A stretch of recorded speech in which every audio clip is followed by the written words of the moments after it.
Paramahamsa Parivrajakacarya Stottar Sata Śrīmad. His divine Siddhanta. All glorious assembled devotees, all glorious assembled devotees, all glorious assembled.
Aplutya, taking a bath.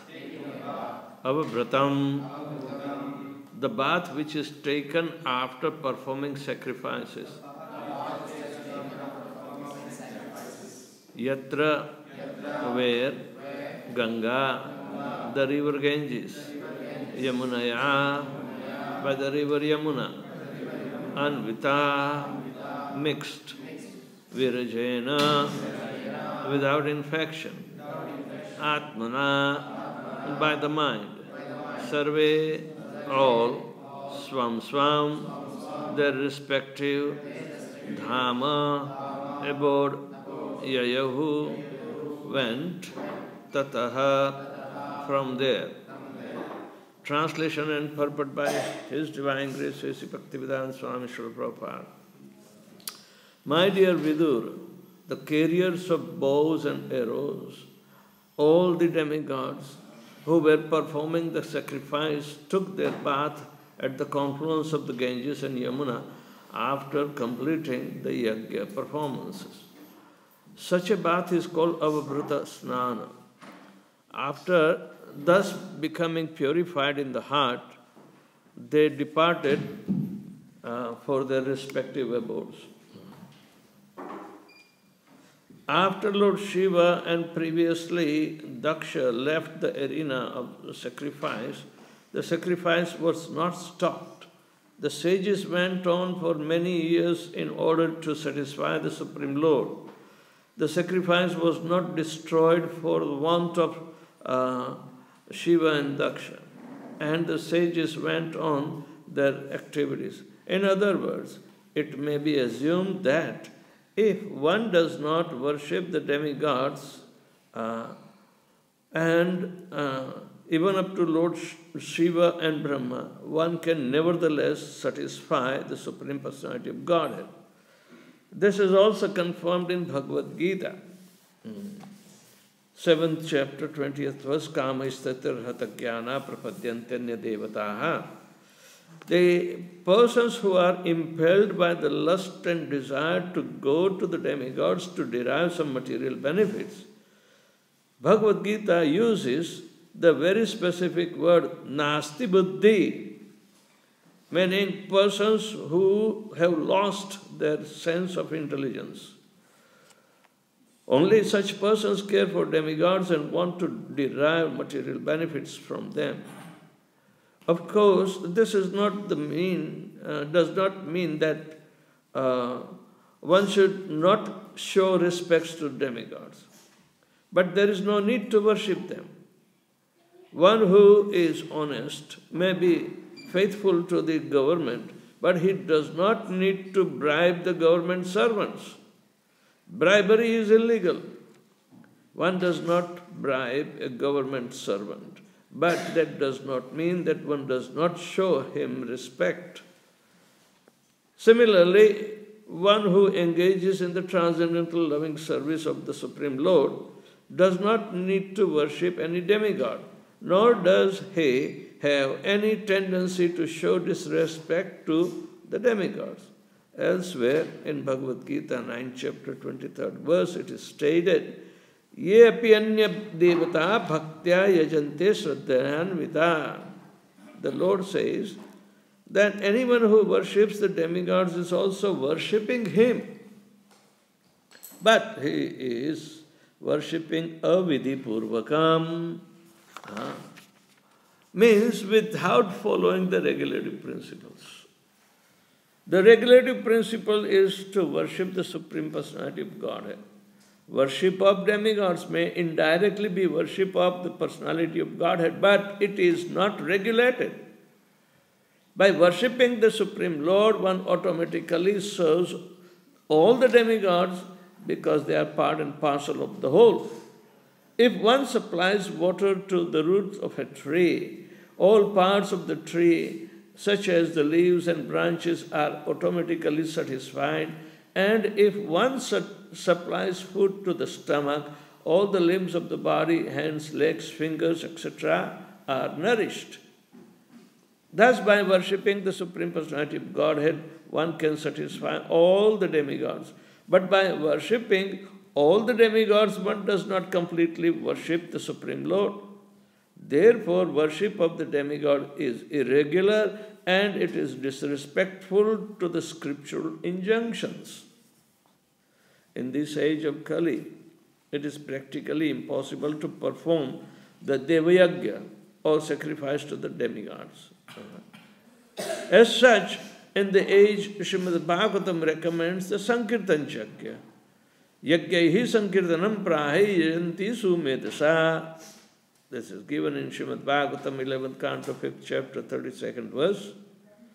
In this age of intelligent person completes the performance of all kinds of yajnas simply by chanting Hare Krishna, Krishna Krishna, Hare Hare, Hare Rama, Rama Rama, Hare Hare. Tasmin tushte jagat tushtaha. When the Lord Vishnu is satisfied, all the demigods who are parts and parcel of the Supreme Lord are satisfied.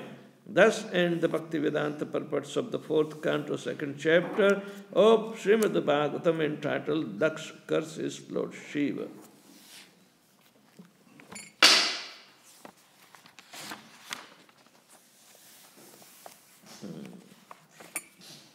Om Ajnanatimmirandasya Jnananjana Shalakaya Chakshul Militanyena Tasmai Sri Gurave Namaha Sri Chaitanya Manobhishtam Sthapitam Jena Bhutale Swayam Rupa Kadamahyam Dadati Swapadantikam Vandeham Sri Guru Sri Jata Padakamalam Sri Gurun Vaishnavanscha Sri Rupam Sagrijatam Sagana Raghunathan Tam Tam Sajivam Sadvaitam Savadutam Parijana Saitam Krishna Chaitanya Devam Shri Radha Krishna Padan Sagana Lalita Shri Vishakhan Vitanscha He Krishna Karuna Sindhu Dina Bandhu Jagatpate Gopesha Gopika Kanta Radha Kanta Namastate Tapta Kanchana Gaurangi Radhe Vrindavaneshwari Rishabhanu Sate Devi Pranamami Shri Haripriya Vancha Kalpatarubhyascha Kripa Sindhubhya Evacha Patitanam Pavanebhyo Vaishnavebhyo Namo Namaha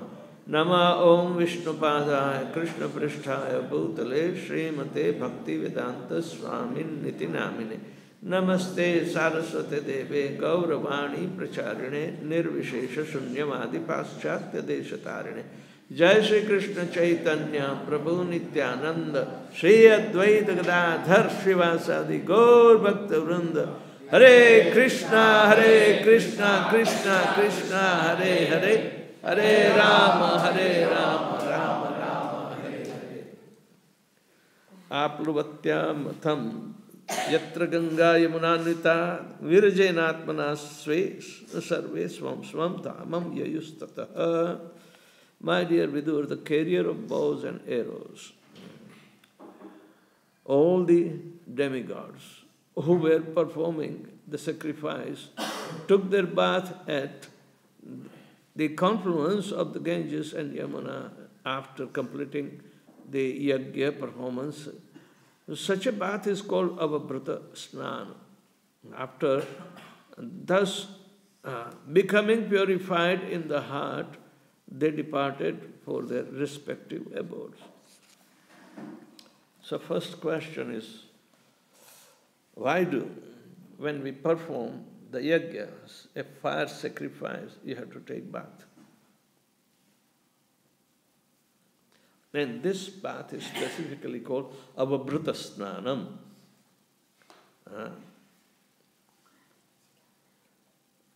An act of sacrifice to please Lord Vishnu is the aim of yajna, right? And we perform. But in Satya Yuga, culmination of all the sacrifices which is offered to Lord Vishnu, then everybody gets their share because of sacrifice. All the demigods are getting their share. Only Lord Shiva was denied by Daksha. And neither Daksha cared for the yajna. when he insulted Lord Shiva. So, such insults create inauspicious atmosphere. Even though for many, many years this sacrifice, the satra means 1,000 years, was continued. And after conclusion of yajna, the purpose of yajna was to satisfy Lord Vishnu. But they took their share. In yajna performances, all the demigods, they have share. Only Lord Shiva was not given. Therefore, it was an insult. They don't want to partake in the offense that has been created. Right? So therefore, they took bath in the Ganges. Says, for example, after eating the prasadam, a pujari must take bath.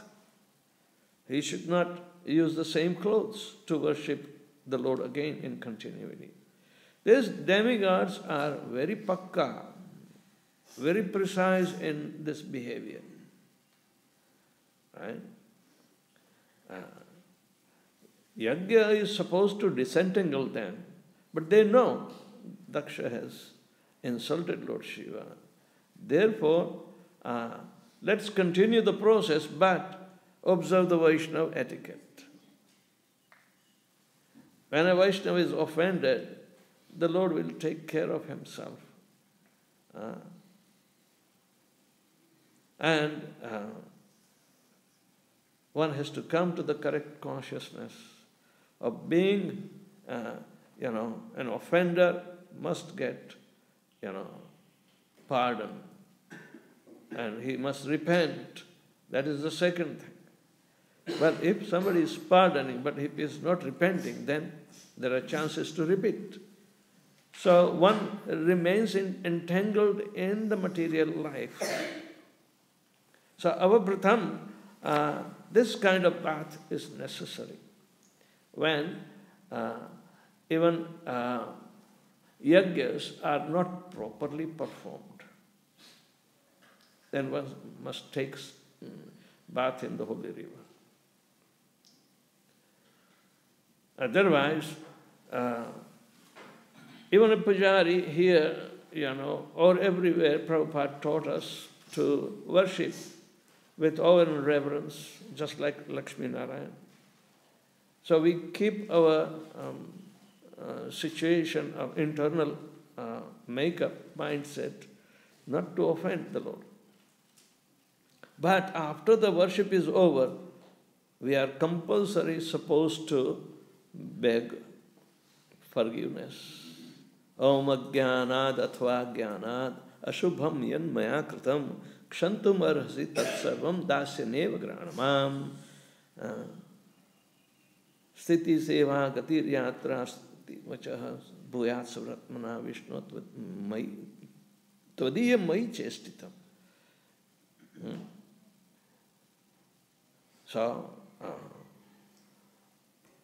beg forgiveness. And, my dear Lord, whatever the punishment you might be giving, I will do to resolve my offenses. So that is an internal promise. And being a servant of yours, the master is compassionate to pardon him if he commits mistake. So therefore, even though we commit, knowingly or unknowingly, mistakes or offenses, this etiquette is a Vaishnava etiquette, and it must be followed in order to remain purified. We have only hope because the Lord Krishna is promising that his devotee will never perish. So I'm trying to be a devotee, be humble, but be conscious So at the end of every service, we beg the pardon. Pratigya tava govinda name bhakta pranashyati iti sansmritya pranan samadhyaryam.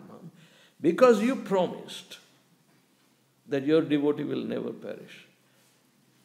Therefore, I am trying to be devotee with offensive mentality. Please pardon me, so I may be rid of my offenses. So, actually, the purpose of yajna will not be fulfilled till Daksha is going to beg the pardon from Lord Shiva. Then the process after the atonement, is beginning. How do you remove the atonement? By genuinely glorifying the transcendental qualities of the one who has offended. One who has been offended, he must be glorified. So without guile, it's out of enviousness we might, speak up for that moment which is offensive. But unless and until the person's devotional service is glorified, we are not totally rid of. So here, they understood after the incident, the demigods understood that we have to continue because that is the only means. So fire sacrifice was continued for 1,000 years. And it's important that because the offense have not been resolved yet, let's better take a bath.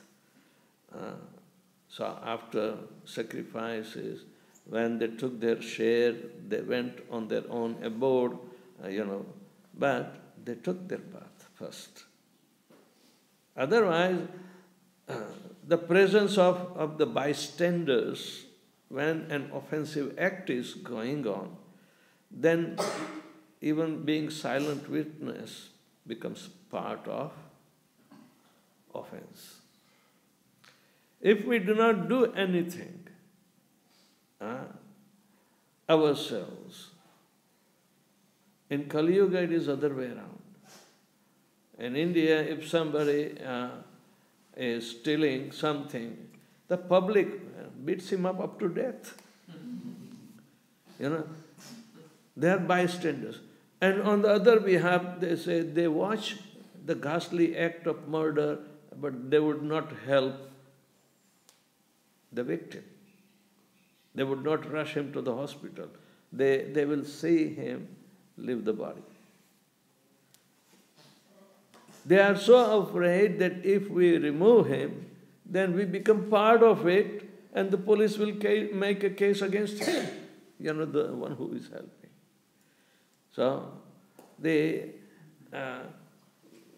very, very precarious nature of Kali Yuga is there. Yesterday we spoke about Bhaktivedanta. Hare Kali Yuga teri balihari. Balihari means what? Glorification. Kali Yuga is glorified by unpresumable acts. How? Then chor ko chhode, they release the culprit and sadhu ko bande to take a case against him. But then to do something, they have to show the pathik ko lagaye phansi. Pathik means one who walks bystander. Because he is a witness, chada do phansi par. They will hang him. So it is totally, the three modes of material nature, but out of that mode of ignorance is so predominant that sometimes we wonder, oh, but who cares? Let's mind our business. The demigods who are, trying to uphold the religion, they have to complete the religious function of satisfying the Vishnu. So the process of yajna was completed even after one satra, 1,000 years. Nonetheless, offense is not being forgotten by the Lord. And this is Satya Yuga, onset of the creation is going on. And there also this kind of unpredictable and unmatchable activities of offense is going on. In Kali Yuga we are so much protected that except for the Vaishnava aparadha, all the aparadhas are going to be mitigated by the power of the holy name, sooner or later. But except the Vaishnava aparadha, the holy name will not pardon. This is the direct blasphemy of Lord Shiva, was going on. So, is there any comparable aparadha or parallel aparadha ever to be found? Ambarish Maharaj was offended later on, but that was not great. But nonetheless, Durvasa Muni was not spared. He had to learn hard way. The burning of Sudarshan Chakra was free. He got it even then. So, in this particular verse, the importance of our Vritapath is there. And in Kali Yuga, nobody knows how to perform even yajna. There are no 4 people required. Brahma, Hota, Adhvaryu, and the Udgata. These 4 people. Udgata has a business to recite the mantras in specific meter without mistake, in so much clarity. Brahma oversees the function, is the presiding deity.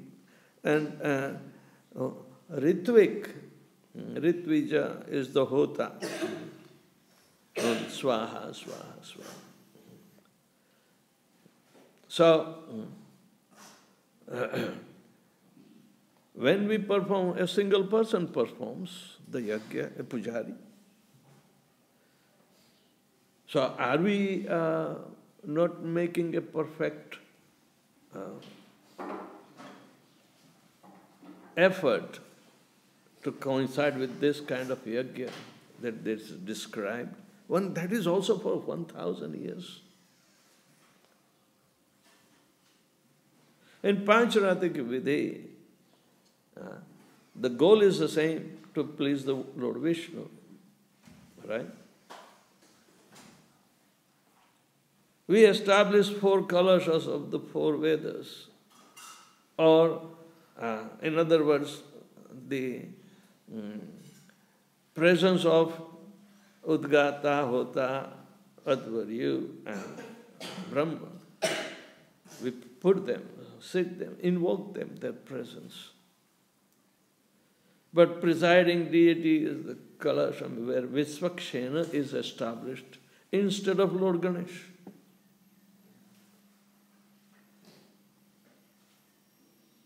The one who is all auspicious, that is an expansion of Lord Vishnu as Visvakshena, and we established him. So, our aim is to offer all our so far committed sinful activities, and the spiritual master who is present, he is accepting But those sinful activities will be also consumed in the fire of our commitment. If we have no intention, then we may keep on committing. But Diksha Kale, Shishya Kare Atma Samarpan, so Krishna, Guru Rupe, he delivers. Krishna is delivering Guru Rupe. So, when all our sinful activities, by taking, say, regulated principles, we tell them to chant 4 regulative principles, right? They are principles of liberation from coming out from sinful activity. And when they are committing, means they are offering for the pleasure of Lord Vishnu, that I'm not dumping all my sinful activities on you through the Guru, but I'm committing that I will not commit again. I'm giving promise that I will not commit again. So, this is the process of Pancharattika Vidhi, which is direct and it does not require anything else but to chant Hare Krishna Mahamantra in the offering, and it should be conveyed through the parampara system. It should be conveyed through parampara. So our yajna is parampara yajna. We invoke the entire parampara. So we invoke those who are purified and who will purify us. So in sequential way. So this is pretty important, that the purpose of Pancharattika Vidhi is parallel. And according to the age, we do not have to commit for 1,000 years sacrifice because we don't live for that long. But nonetheless, in the cycle of Kali Yuga, which is the smallest cycle of our physical existence, we are given hardly few years to breathe. So, the process is also powerfully connecting through the parampara to the Supreme Personality of Godhead, ultimately in perfect consciousness. So the demigods took our Pratham bath because of make sure that consciousness is perfectly set on the lotus feet of the Lord. Yajna sishtasino santu munchate sarva kilvishahi bhunjate te tvakam papa ye pachatme karanat. So, yajna sishtasina, they are supposed to take the portion of the sacrificial offerings, right? Because they subsist. It was offered to Krishna, it becomes prasad, and everybody should have their share. When Mahaprasad was being, in question in early time in the temples, because in the beginning, when a new bhakta comes, he is offered a garland and plate of Mahaprasad immediately, right? And Mahaprasad was made sumptuously. Now, in many of temples, hardly one plate is offered, even though there may be many deities. When there was a question of Mahaprasad should be distributed, but then it should be sold also. And Mahaprasad Kanika Matra. Kanika means just few grains is good enough. But that glory of Mahaprasad, that is to be distributed to everyone, and everybody still anticipates some Mahaprasad. There are virtually so many bypassing attempts in modern day times is there. Everybody has their own conception of Mahaprasad. So, it is important that yajna sistasinas munchante sarva kilvishai. All the sinful activities will be nullified, munchante, liberated, we will be liberated from all these sinful reactions. Even witness is getting the sinful reaction because his presence is there. You know. And if they get little portion of Mahaprasad, the share is there.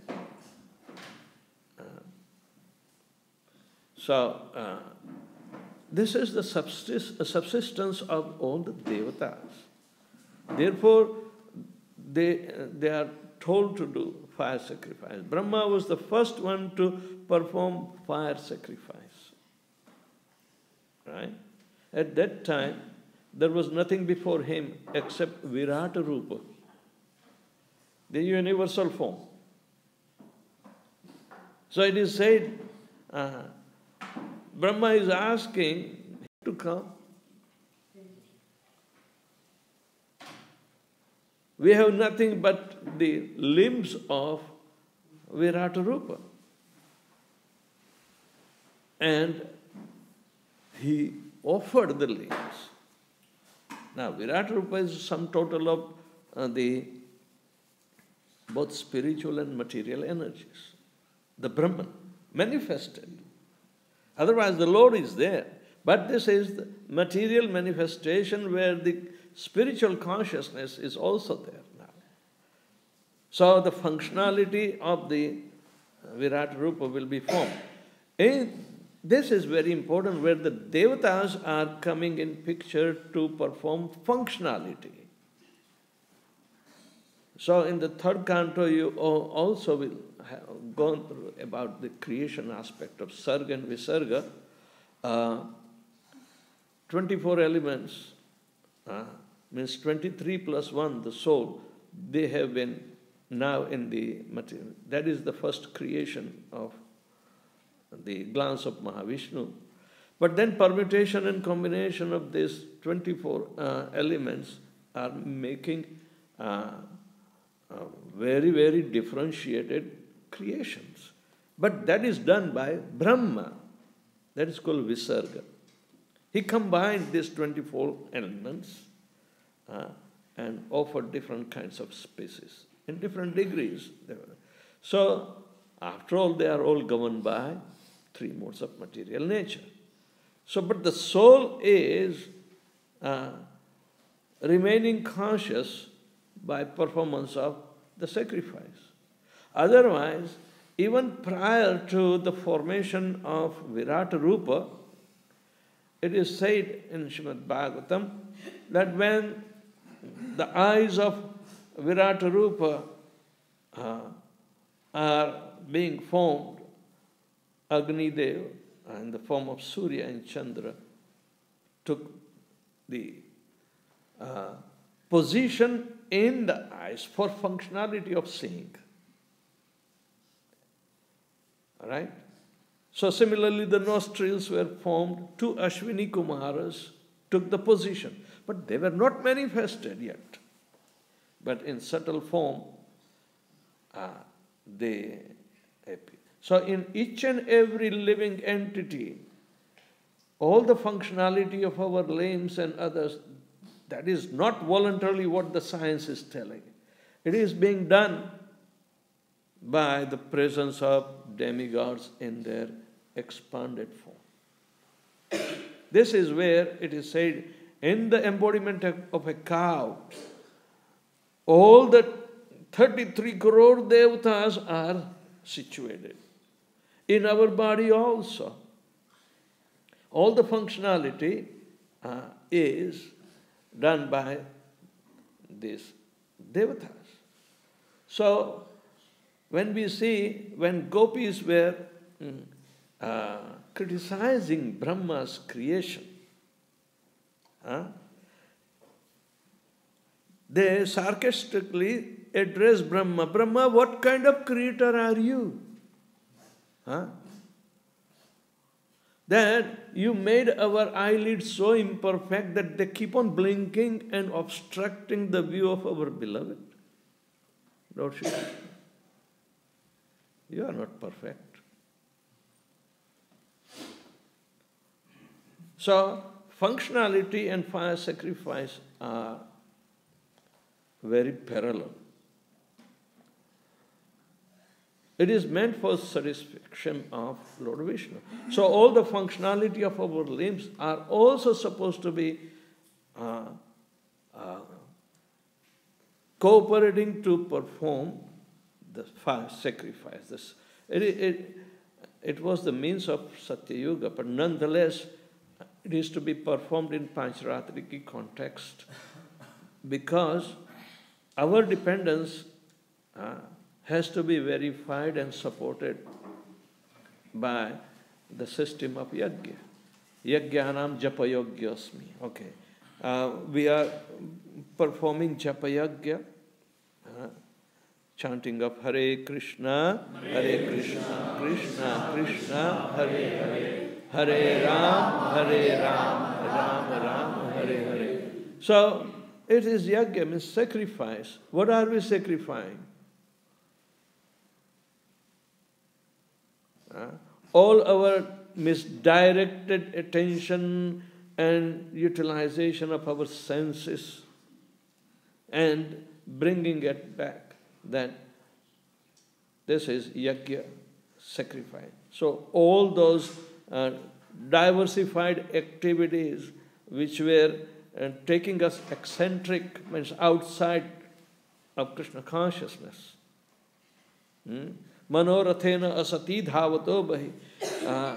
We have been too much, extending our attachments. We are now bringing it back in the form of japa yajna to concentrate on the pleasure of Lord Vishnu. That's why we are chanting. So, naturally, all the senses and their functions, if demigods who are the controlling factor of our sense perception and other things, or the functionality of the organs as a whole, these demigods will be automatically performing the sacrifice. Therefore, the Sankirtan Yajna is the topmost of any of this ritualistic and extended for 1,000 years, meticulously performed yajna of that time. So the important aspect is to understand that functionality is there. So demigods, if they were witness of the offense, but at the same time they were consciousness for the purpose of those. When Lord Shiva left, Daksha left, before him. But an offender got loose, and Lord Shiva, who was offended, he was very tolerant and peaceful. All right? So, this is the incident, and naturally, Avapratam Bhat is very important for being a witness, even though we continued the performance of pleasing Lord Vishnu and completing that yajna for 1,000 years. That time has no limit. It is becoming constricted. In spirituality, time becomes obscured by its, what are they called? Time becomes conspicuous by its absence.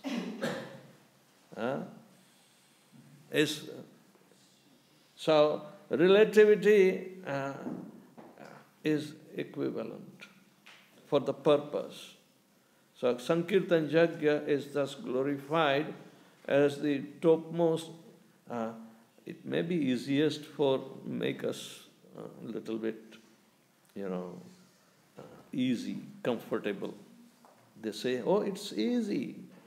But when we try to understand the purpose of this yajna, how come it be equivalent to this 1,000 years sacrifice? Right? So, this is the nature. We are supposed to partake of prasadam also, but at the same time, if you partake in the this kind of offensive behavior, and would not either capable to destroy. Nandi did the job, but he was very faithful, that's why. But when Bhrigu counteracted and gave counter curses, then it will take some time.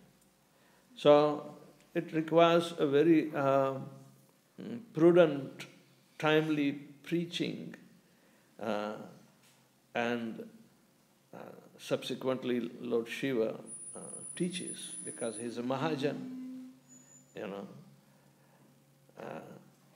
and everybody has to understand that they get the reaction of their participation. Even silent witness have to be, dealt with. Now, this is pretty important. Prabhupada links up in this purport that is worship of demigods required? Is there any necessity? Kamaistaiter hata jnana prapadyantanya devata tam niyam asthaya mayate vihitasvaya. Krishna facilitates for our desires to be fulfilled, but if we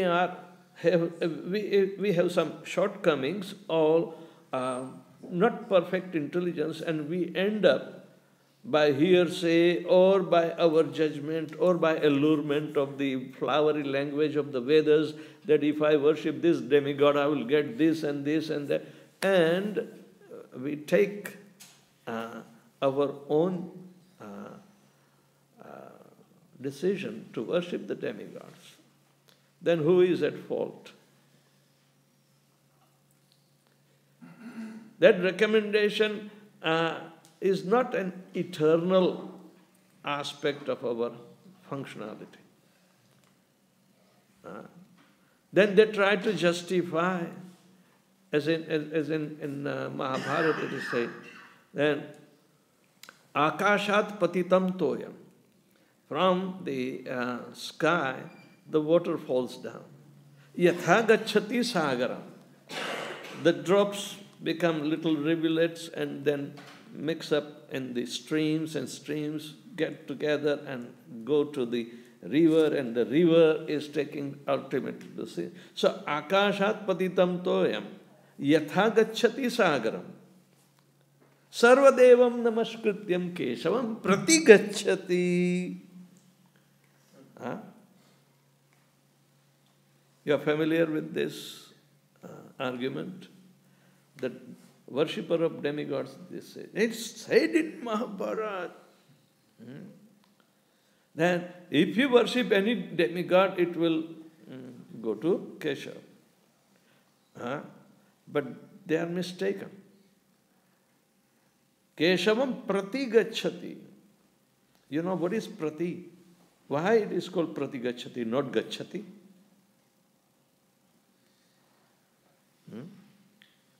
Prati gacchati means indirect.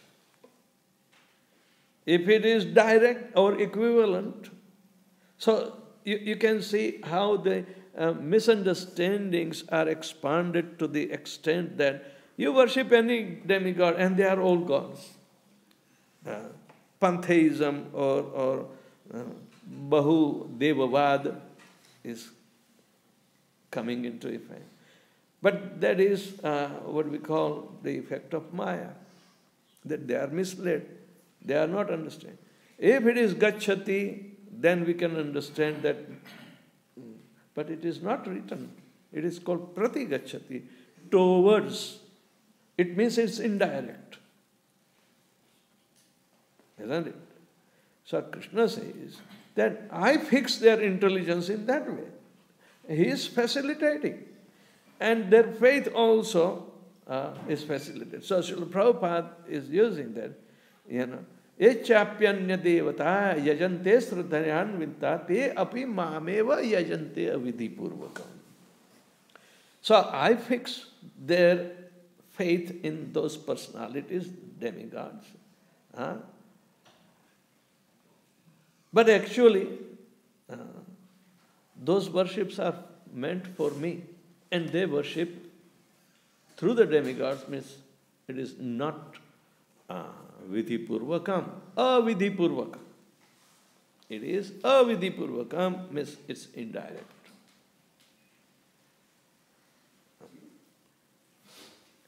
It's just like, instead of putting food, you put the food in your hand. Will you be able to become happy if you keep the food only in the hand?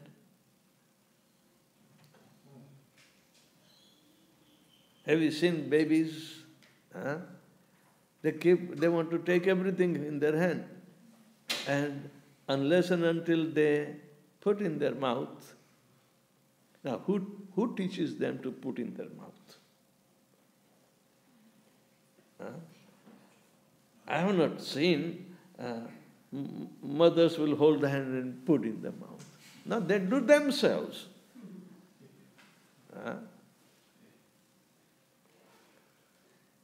They don't put in the nose, they don't put in the ear, they put right in the mouth.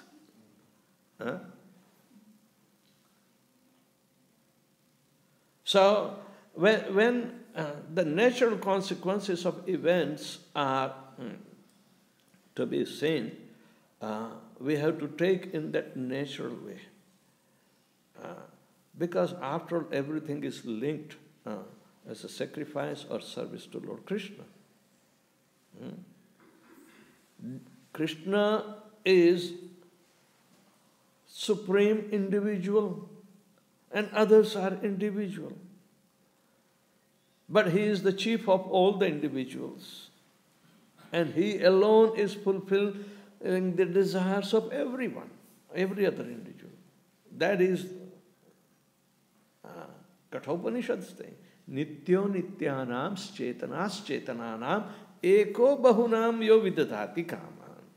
Vidadati kaman means he is affording them, facilitating them all the know-hows.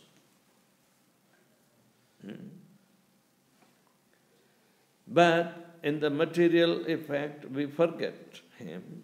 He remains unseen, even though we believe we can't experience him, because the process has to go through so much purification of the sacrifice, purification through sacrifice.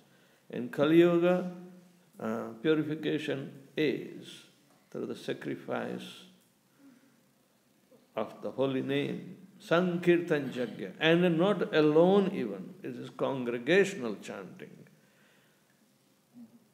That is what is said. Prabhupada said that to offer something to the demigods, it means it's bribery to the government ministers.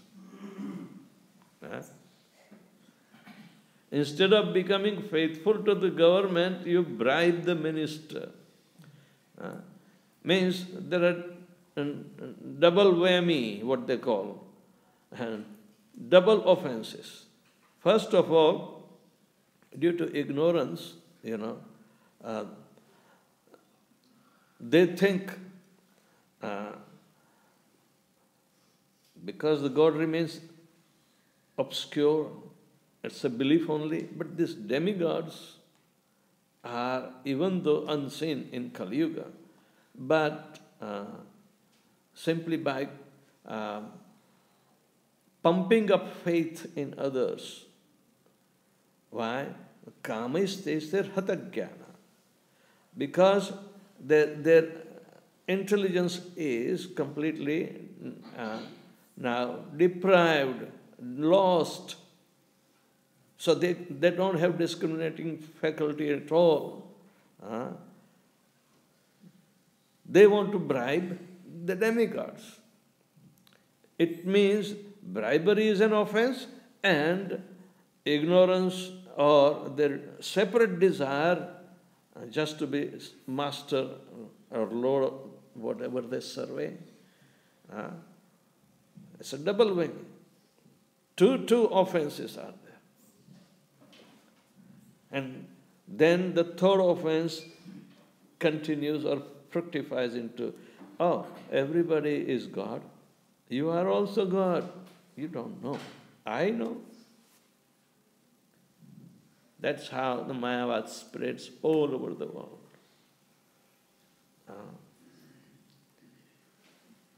And we are taught, Ekale Ishwar Krishna ar sabhi bhratya, jahara ichha vetavit nachavendritya. So, this wonderful activity, transcendental activities are so wonderful. But if we are directly connected with Krishna, then and then it will be accessible. If we are indirectly connected with Krishna, then there is no possibility. So, for the devotees only, this will be revealed.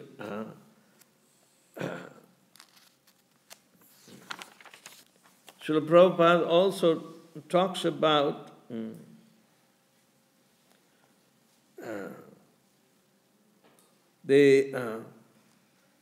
by worshipping the Supreme Lord, one automatically serves all the demigods because they are part and parcel of the whole. If one supplies water to the root of the tree, all the parts of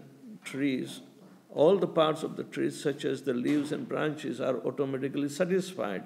And if one supplies food to the stomach, all the limbs of the body, hands, legs, fingers, etc., are nourished.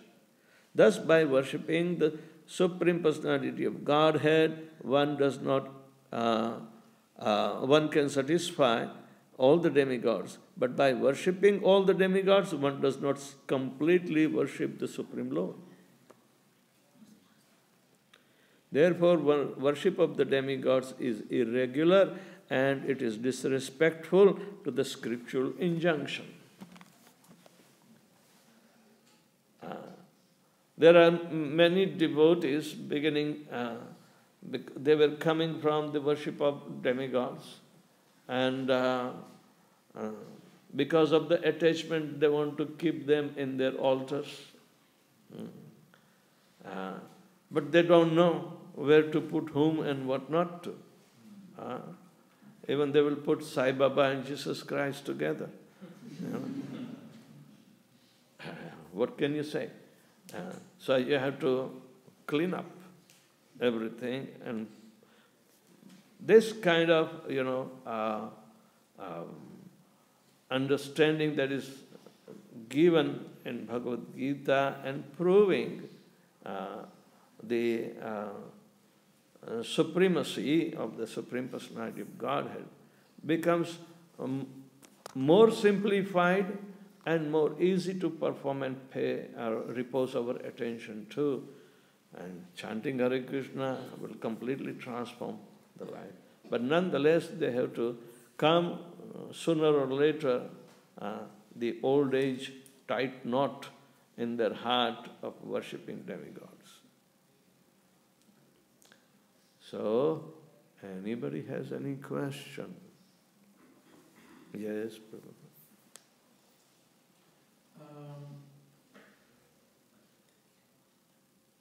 We're recommended to worship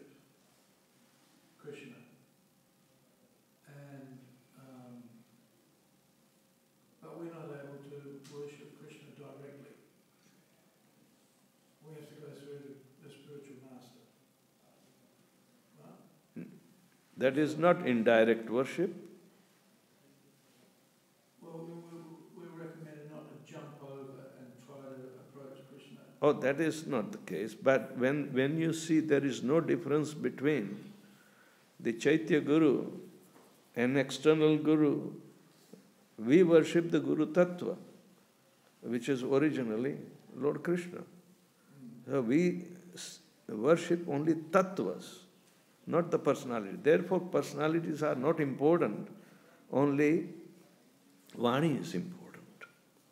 Vapu is just to encourage, but how long the Vapu is going to stay? Vani is more important. We worship the Vani. Is there any... Regardless of who it comes from? Huh? Regardless of who it comes from? Come from what? What is coming? You're saying we worship the Vani. No, worship means, Prabhupada says, Vani is more important than Vapu. Yeah. So we have to rely on our perfection and progress through Vani. But the spiritual master is described as the sum bonum, or the sum total of all the demigods. That's correct. Right? So, how does that work? Now, unless and until the spiritual master have complete faith in the words of his Guru and Krishna, he will not be exposed to all secrets of the Vedas. Right? That will be Uttamadhikari level. Sarva gunai tatra samasati. So similarly, all the virtues of all the demigods will be residing in him. But acquisition of this virtue or the strengthening of the faith is allowed. So, therefore the Shastra is recommending that only those who are liberated can understand the position of liberated person. Only those who are Uttamadhikari can recognize other Uttamadhikaris. Uttamadhikaris are not defined by the neophytes, those who have no faith in Guru's words even. So therefore, this is important aspect, that Madhyamadhikari takes the role. It is said that even though if Uttamadhikari is there, he will have to come down to the Madhyamadhikari level to preach others, and we have to make them follow. Srila Prabhupada, he was totally absorbed in service of his Guru and Krishna, and all the qualities have been manifested in him. Yet he came down along with, at the level of even Madhyamadhikari level, showed regulated principles and demonstrated how to chant, how that is there. But to recognize him as Uttamadhikari level, one has to develop and further. We do not jump by hearsay. So, a spiritual master has to be seen as not developed fully to the Uttamadhikari level, but he is on the way. Therefore, he will be the lead. He is to be examined not by the bodily features or the personality cult, but rather he is to be examined by what he speaks. How he behaves, the behavior is also very important, because our activities, our actions speak louder than the words. So one may be erudite, but at the same time, how is he developing his demeanor? Prabhupada exhibited those demeanor. So, but nonetheless, on a theoretical basis, we are supposed to learn Uttamadhikari, Madhyamadhikari and Kanishtadhikari level. That will be there to study. But on a practical viewpoint, how are you going to examine Uttamadhikari unless you become yourself Uttamadhikari? You can't take for granted scriptural injunctions as your defense. It's an offense, to blame this, that. It's an offense. Verbal offense, shastric offense. Here it is said that the worshipper of demigods are offending the Shastras.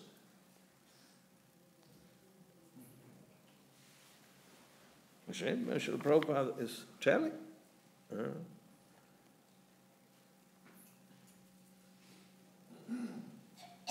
They are disrespectful to the scriptural injunctions.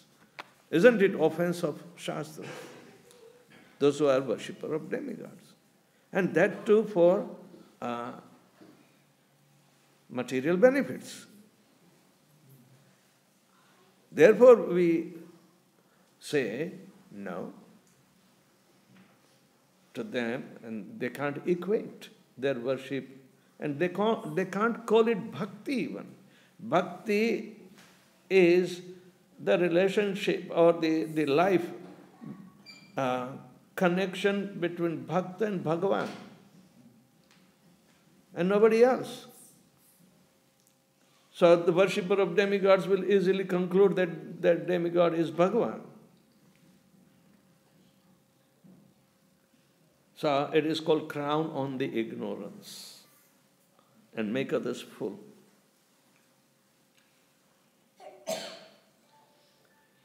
So this is very important. The Vedas direct us that you please only one by which everybody will be pleased. Yasmin tushte jagat tushtam. And you know only one personality, the Supreme Personality of God. By knowing Him, you will know everything. Kasmin bhagavo yasmin vigyatam sarvam evam vigyatam bhavanti. These are Vedic injunctions. And they want to find out without love and devotion through the pages of Shastra. And they can't get it. Because they are poor fund of knowledge. Unless and until one turns his attention to bhakti, which means loving devotional service, one cannot get access to the Supreme Personality of Godhead.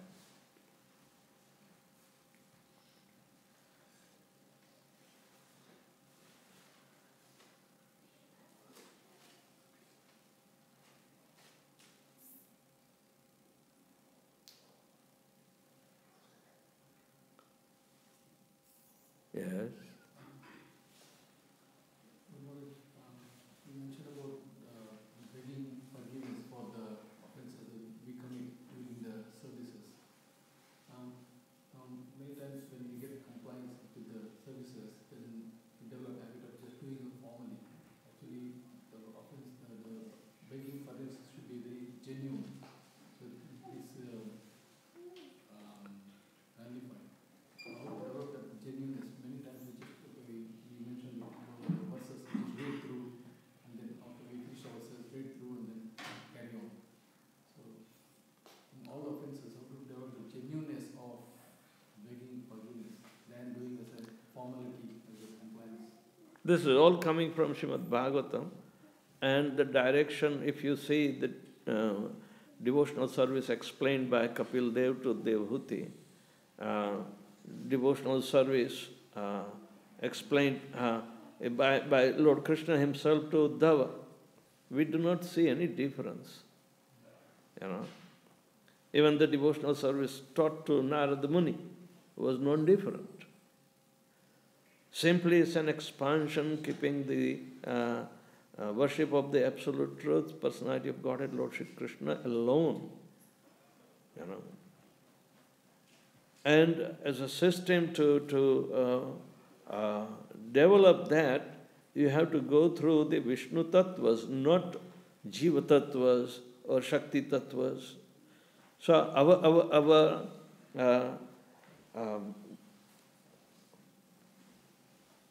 our explanations through Śrīmad Bhāgavatam is with the quote to establish the tattva, not different from the conclusion of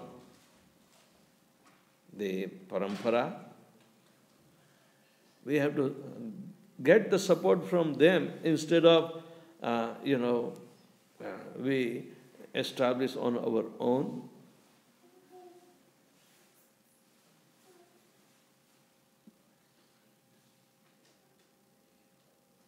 Haridas Thakur, he was illiterate, but he was chanting the holy name 300,000, per day. And when Chaitanya Mahaprabhu is asking him, to describe the Namaparadas, but he goes on to explain the Seva Aparadas too. He never did any other Seva other than chanting Hare Krishna Mahamantra. But that was enough to understand the Aparadas committed in the temple,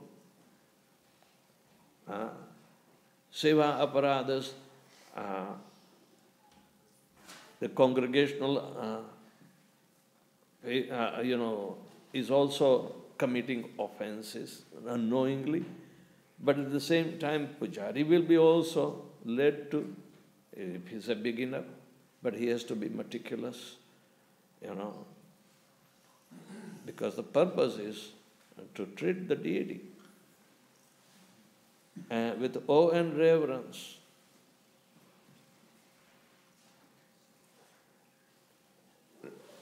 Radha Vallabh is here. Radha Vallabh is in the Goloka. Bhavana is there. But we are not given direct Golok Bhavana to worship. Worship as a Vaikuntha level, with awe and reverence. Serve them. These are the only two bhavas applicable in Vaikuntha. But the other three, Sakhya, Vatsalya and Madhurya, that will be available in Golok Vrindavan, nowhere else.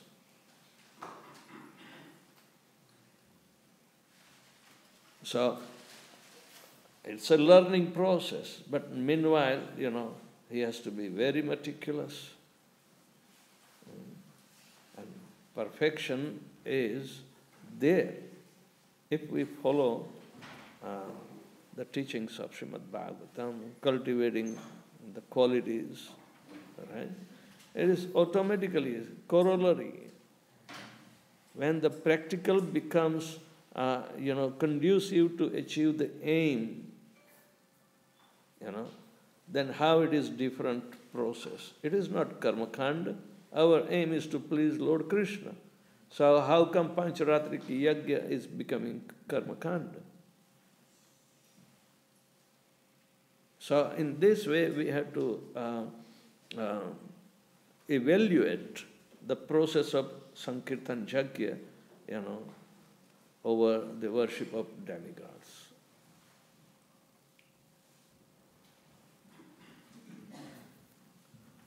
Yes? We talked about demigod worship being a bribery, but the demigods, they are in a higher position. They should not accept the bribery. In fact, if the bribery is not given, they get angry. So the whole system seems to be... Who knows the demigods are accepting bribery or asking bribery?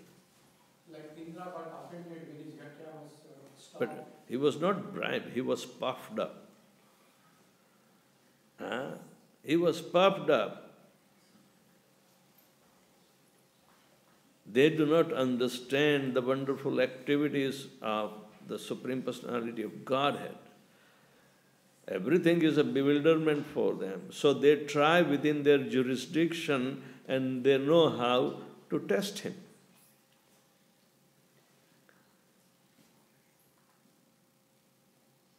Indra wants the share of sacrifice. That is the demigod's right, and everybody's right. The father works hard and brings some money. So it is distributed equally to everyone according to their capacity.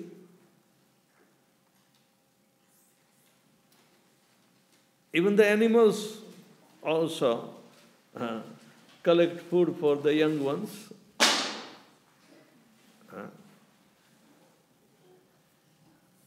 The sustenance of demigods to remain free from the reactions is to only eat prasadam or the offering that is left over in the fire sacrifice.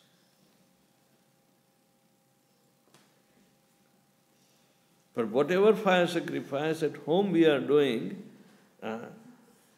we offer first to Krishna and then partake.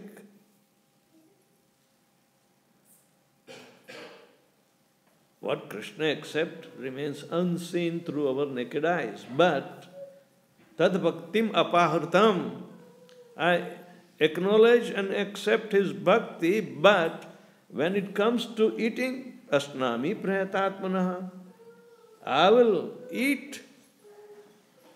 Prayatatmana means what? That person is endeavoring to offer me with love and devotion. So, Krishna accepts love and devotion as much as you embed in the product. Krishna will accept that and will remain left over for you. Krishna is acknowledging bhakti, but accepting love and devotion. And he eats that because Krishna's configuration is total love. So loving service he likes. The demigods may not need loving services. Who can love demigods after all? Is there anybody lover of demigods? No.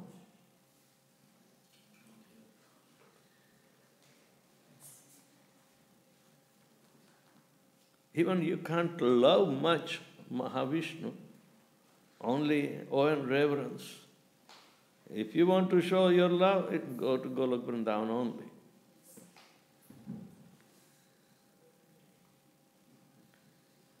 So bribery, you can't bribe Krishna. Why Krishna needs your bribery? Because everything is his. You can't bribe Krishna. You can bribe demigods if you think, but they are clever.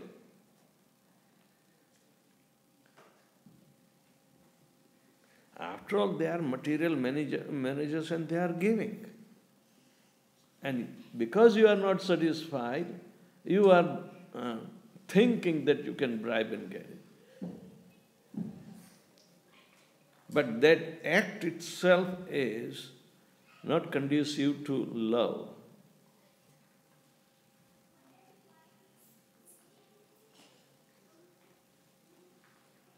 You know Krishna is going to take away anything. He does not require bribery. He is mrityu sarva haraschaham. He will take away everything in due course of time. So, why he needs bribe? And even the demigods do not need bribe. But we are foolish. We think we can bribe, but it's a corrupt consciousness.